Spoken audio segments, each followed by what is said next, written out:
Last week एक news निकल के आई थी कि 8 नए स्टॉक की एफएनओ में एंट्री होने जा रही है। वो 8 कौन कौन से स्टॉक हैं या फिर कंपनीज हैं आपके सामने।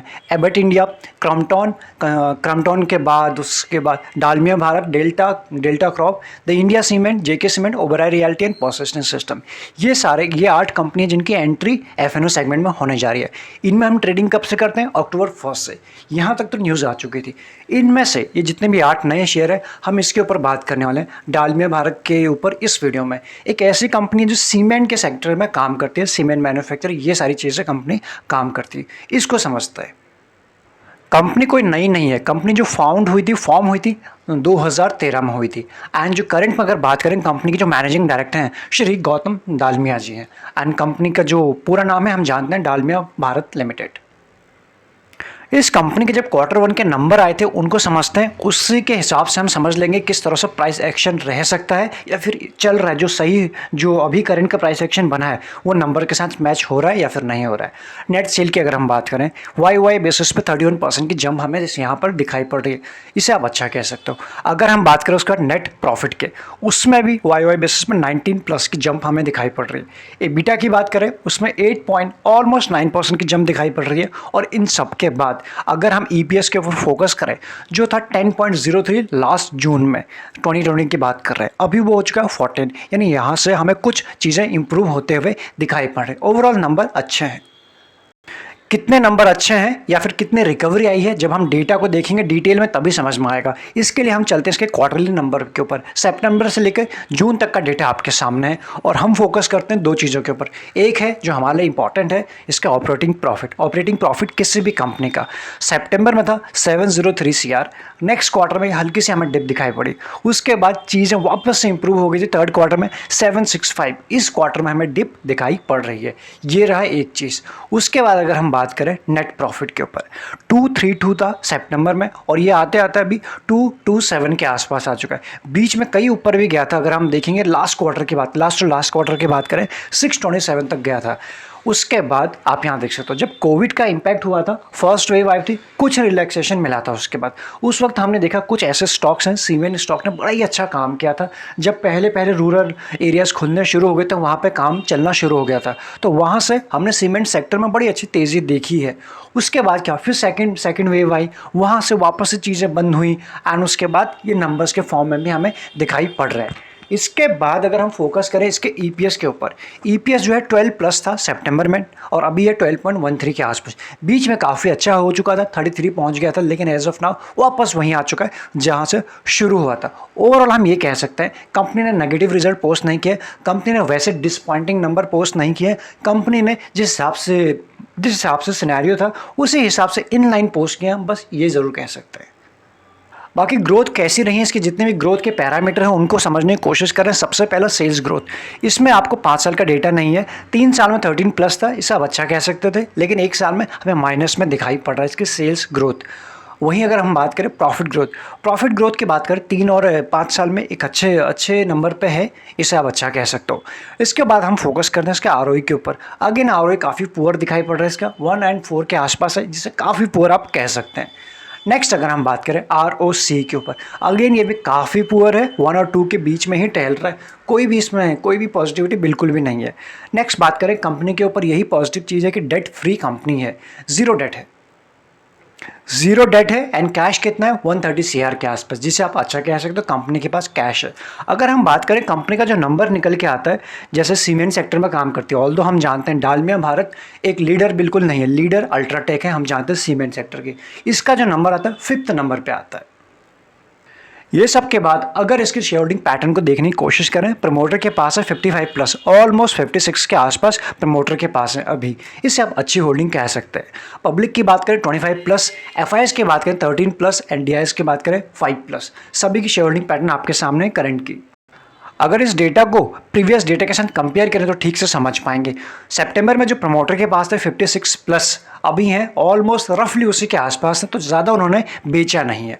अगर हम बात करें एफआईएस की, 14 से 13+ हो चुका है, कुछ उन्होंने होल्डिंग ज़रूर कम की है यहाँ पे, लेकिन बहुत ज़्यादा टेंशन के बाद अभी भी नहीं है। डीआईएस की अगर हम बात करें 3+ था, 5+ हो चुका है। इन्होंने हर क्वार्टर में धीरे धीरे करके बढ़ाया है, दिसंबर में आप देख लीजिए उसके बाद मार्च में देख लीजिए और इस बार देख लीजिए, धीरे धीरे करके हर क्वार्टर में बढ़ा रहे हैं। गवर्नमेंट का कोई ज़्यादा इन्वेस्टमेंट है नहीं। पब्लिक की बात करें 25 प्लस था, 26 के आसपास था सितंबर में, अभी है 25.10, ज़रा सा ही कम किया है। रफली बात करें 1% के आसपास, लेकिन कम किया है। इन्होंने बेचा है तो खरीदा किसने? DIS ने, साफ दिखाई पड़ रहा है। इसके बाद फोकस करते हैं म्यूचुअल फंड की। FIs एंड DIS का आंकड़ा तो हमने देख लिया। म्यूचुअल फंड भी इस कंपनी में इन्वेस्टेड है। पहले जो फंड है मोतीलाल ओसवाल का large and mid cap fund, उसके बाद एडलवाइज का mid cap and direct plan growth, third है बड़ौदा मल्टी कैप और फोर्थ है महिंद्रा मैन्युलाइफ। ये हैं 4 फंड जिन्होंने एज ऑफ नाउ इन्वेस्ट किया हुआ है। तो फर्स्ट पॉजिटिव चीज़ थी हमारे लिए इस कंपनी में, डेट फ्री कंपनी। दूसरी है प्लेजिंग कुछ भी नहीं है, ना ही थी, तो ये हमारे लिए एक अच्छी बात है इस कंपनी में। इन सब के बाद कैसे रिटर्न दिए शेयर ने अपने इन्वेस्टर को, आप यहाँ देख पाएंगे।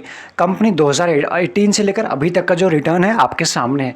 बीच में बड़ा सा आपको फॉल भी दिखाई पड़ रहा कोविड का, उसके बाद भी रिकवरी हुई है और उससे कहीं ऊपर ये शेयर आपको दिखाई पड़ रहा है। मैक्सिमम रिटर्न आपके सामने, मैक्सिमम लो है जिसका 402 के आसपास है एंड जो मैक्सिमम हाई है 2375 के आसपास।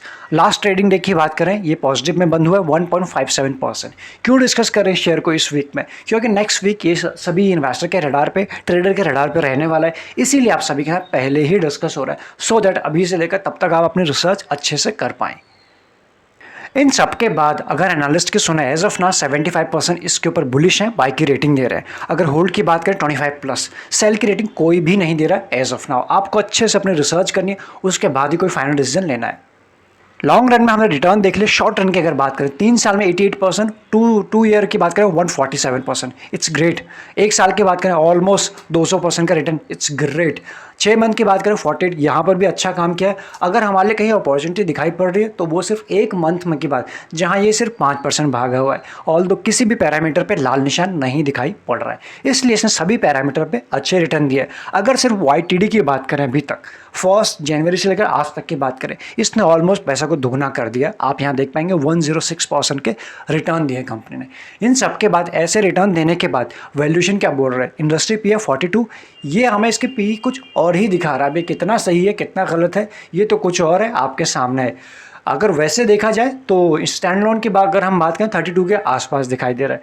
EPS अगेन इसका कंसोलिडेट वाला 1.55 दिखा रहा, लेकिन वैसे देखा जाए स्टैंड लोन 67 के आसपास दिखाई दे रहा है। तो दोनों में काफ़ी बड़ा डिफरेंस आपको दिखाई पड़ रहा है यहाँ पर।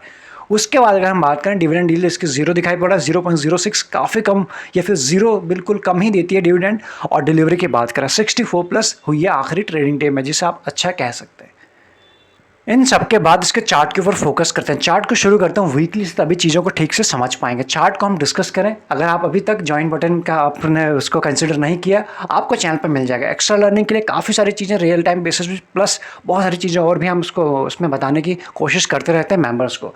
इसके अलावा आपको प्राइवेट चैनल का भी प्रोसेस मिल जाएगा, डिस्क्रिप्शन में लिंक्स पे मिल जाएंगे। प्राइवेट चैनल पर भी हम अपने जो पर्सनल ट्रेड होते हैं रियल टाइम बेसिस पे, प्लस कुछ एडिशनल सिखाने की कोशिश करते रहते हैं। जिस भी तरह से आप हमारे साथ जुड़ना चाहते हैं जुड़ सकते हैं, अगर आपको लगता है यूजफुल। तो यहां पर हम हमारी क्या बात होती है वीकली पे, जरा देखिए। ये है 2020 एंड रफली बात करें ये मार्च अप्रैल का टाइम। एक क्रैश, कितना छोटा क्रैश दिखाई पड़ रहा है आफ्टर दिस।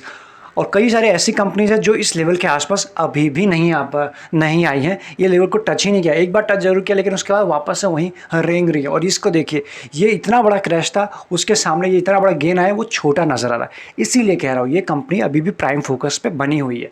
वीकली में हमें क्या दिखाई पड़ा है? जब भी इसमें करेक्शन आता है, रेड लाइन से 20 वीक से नीचे जाता ही नहीं है, 20 वीक EMA से नीचे जाता ही नहीं है, वहीं से बाउंस बैक हो जाता है।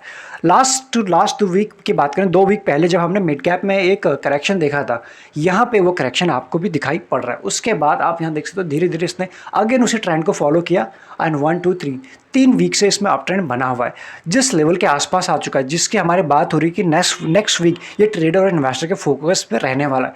आप यहाँ देख सकते हो अगेन ये अपने हाई के आसपास आ चुका है। इसको ब्रेक करेगा, जैसे इसने लास्ट टाइम यहाँ ब्रेक किया था, उसके बाद ब्रेक किया था, अच्छा अप मूव आया था, वापस से अपने ब्रेक करने के आसपास आ चुका है। अच्छा अप मूव आने की इसमें पूरी पोटेंशियल बचा हुआ है, इसलिए ये शेयर प्राइम फोकस पे होना चाहिए आपके। नेक्स्ट समझते हैं इसको वनडे में। वन डे का चार्ट आपके सामने ओपन है। आप यहाँ देख सकते हो बिल्कुल डे हाई के और या फिर ये बात करें अपने हाई के आसपास आ चुका है, इस लेवल के आसपास। पहली बार भी अगर बात करें यहाँ पे इसने इसको ब्रेक करने की कोशिश की थी सेकंड टाइम, और यहाँ पर भी 2 से 3 दिन पहले वहाँ पे आया, वहाँ से एक प्रॉफिट बुकिंग आई। ज़रूरी नहीं कि फर्स्ट टाइम में ब्रेक कर दिया कोई भी रेजिस्टेंस, ऐसा बहुत रेयर होता है, या फिर कभी झटके से या फिर कोई न्यूज़ आ जाए तभी रेजिस्टेंस सीधा एक बार में ब्रेक हो जाता है। अदरवाइज वहाँ पे कुछ हॉल्ट तो होता ही है, तो वापस धीरे धीरे कोशिश कर रहा है, ये हमें वन डे में समझ में आ रहा है। इसकी अगर करंट प्राइस की बात करें 2232 के आसपास दिखाई पड़ रहा है, यानी 2232 2230 के आसपास, ये हमें समझ में आ रहा है। अगर हम बात करें कौन सा वो लेवल है जिसके हम बात करें कि ये टूटेगा, यहाँ आप देख सकते हैं दिस लेवल। अगर जैसे ही 2300 ये लेवल के आसपास जैसे ही टूटता है, आपको अच्छा इसमें आपको आते हुए दिखाई पड़ सकता है। अभी का है 2232 के आसपास, यानी बिल्कुल क्लोज है। हो सकता है मंडे को ट्यूसडे को कभी भी दिन इसमें फायर होता है आपको दिखाई पड़ सकता है, इसलिए शेयर आपके प्राइम फोकस पे डेफिनेटली होना चाहिए यहाँ से। चलिए इस वीडियो में इतना ही, मिलेंगे नेक्स्ट वीडियो में। ज्वाइन बटन आपको मिल जाएगा चैनल पे, कई सारे ट्रेड उसमें शेयर होते रहते हैं रियल टाइम बेसिस पर भी, प्लस कुछ एडिशनल से सिखाने की कोशिश करते रहते हैं। बाकी सारी चीज़ें तो आपको मिल ही जाएंगी डिस्क्रिप्शन में। Thank you so much.